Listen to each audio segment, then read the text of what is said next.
Hello, this is Mark from I Am Organic Gardening, located in Zone 6B, and welcome to part 2, a 2-week update in breaking the #1 rule in wood chip gardening, and that is planting directly in the wood chips.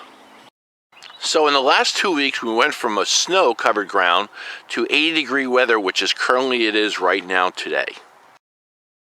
So let's slowly dig and see how our peas are doing in our wood chips.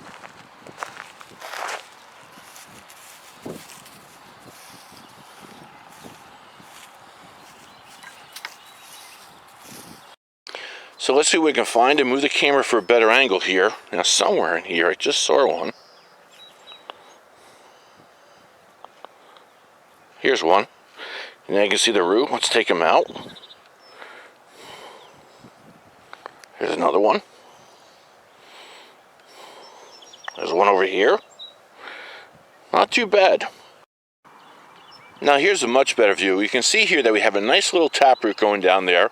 It's not discolored at all, so it's taking in all the nutrients and water it needs, because if there's any problem whatsoever, right now when that first taproot comes out, that big long white root, it would be infected right away if there's a problem, anything with the wood chips.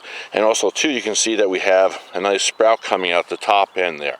So things are looking good after 2 weeks, and we'll put them back in and take care of things.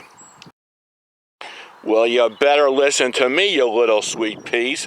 Get back in that trench, because there's buffalo coming over that hill, and they're not going to be happy to see you.